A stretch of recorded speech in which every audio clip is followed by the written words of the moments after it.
The story trailer for God of War Ragnarok was released a few days ago, and it was packed with so much details and things that most of you could have missed. In today's video, I'll tell you 10 things that you probably missed in God of War Ragnarok's story trailer. So without wasting any more of your time, let's begin. 1. Atreus' secret. In the beginning of the trailer, we see Atreus saying everyone keeps secrets, and right after he says this, we see him touching a tree and producing a strange glow. Then later in the trailer, we see Atreus examining murals and depicting a prophecy. We also see him answering to a close stranger, who most of the fandom thinks is Odin. And from this, we can come to a conclusion that Odin somehow gave Atreus the ability or gift of foreseeing future, or even time traveling, which is said to be the main element of the game. This thing could most likely be true, and this is the same exact thing which Atreus is hiding from Kratos throughout the trailer. 2. Who is Kratos carrying?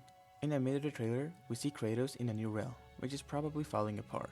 And we also see Kratos running while carrying a mysterious figure, which some people mistake for Tyr or some other character, but actually it's Angrboda, the same character which we saw in the reveal trailer back in 2021. And she'll also play a key role in the game's story, as in the Norse mythology, Angrboda is a mother of the children of Loki, commonly known as Fenrir, Jormungandr, and Hel, and it'll be interesting to see how this whole thing will play out in the game.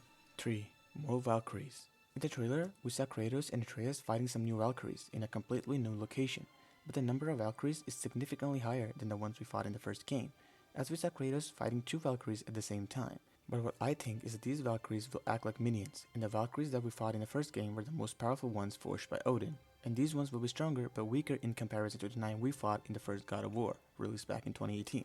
4. Swimming mechanics. In this scene, we can see Kratos swimming to save Atreus. This isn't a big thing, but we have never seen Kratos do swimming in the new God of War games. And as a matter of fact, we also saw some creatures who live in water in the near end of the trailer, which could mean that there will be some levels set in water, and at some point in the game, Kratos will acquire the ability to swim underwater, because the developers have said that this game will expand upon everything from the first game, and also include some new features, and it makes a lot of sense for this mechanic to be in the game.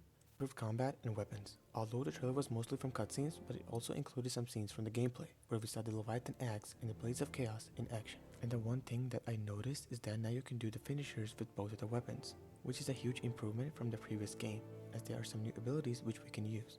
Also, aside from finishers, the Leviathan axe looks astonishing as ever, because of new ice effect on it, which is seen whenever Kratos calls it, and the same goes for the Blades of Chaos, with the lava flowing effect to the blades, just like it was in the original games. 6. The Mystery of Alfeheim. In the 2018 God of War, Alfheim played a bigger part in the story, with the Light of Alfheim, and in that realm, we fought an Alpha Dark Elf or the King Dark Elf.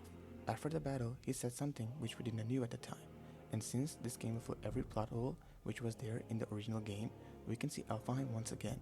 And we also saw Alfheim in this particular shot of the trailer, with Tyr leading us, which means that the story of Alfheim is yet to end, and we will see more of the Light of Alfheim and the Dark Elves. 7. Freya and Kratos. God of War 2018 was full of twists and turns, but the most shocking twist was Freya being the mother of Baldur and the one who cursed her.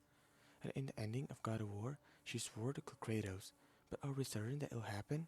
I think that she will act as an antagonist in the first few hours of the game, and will chase us through the 9 realms, but in the end, she will either sacrifice herself, or will help us fight the Asgardian army and Thor, and most probably, she will be a side antagonist, and will change her motive when Odin appears. 8. The battle with Thor. In the end of the trailer, we saw Kratos fighting Thor in the Lake of the Nine, which obviously is located in Midgard, but that's not the point. The point is that this battle is one of the many encounters with Thor, and most likely this battle will take place in the beginning of the game, when Thor will come to avenge his sons, which were brutally killed by Kratos and Atreus.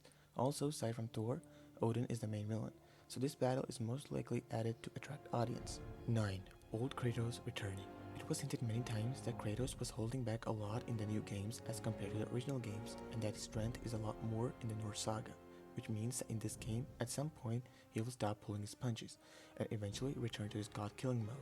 And there's also a scene in the trailer where we see him covered in blood. This could most likely mean that the person he has killed is either a god, or he felt the rage return to him which was missing in the previous game. Cloak of Kratos. In the box art of the game, as well as in the first trailer, we saw Kratos wearing a cloak in various cutscenes, but in the rest of the trailer, there was no cloak at all, which means that the cloak was just there for show, and there's nothing like a cloak in the game, because for a cloak to work, you have to add physics, which I don't think will happen in the game. Also, the cloak not appearing is a good thing, because if there was one, it would have made gameplay a lot harder because of the cloak constantly blocking our line of sight. And this is it for today's video. I try to make it as interesting as possible, so if you really liked it, be sure to drop a like and subscribe for more interesting gaming videos like this one. I'll see you guys in another interesting video. Till then, take care and bye.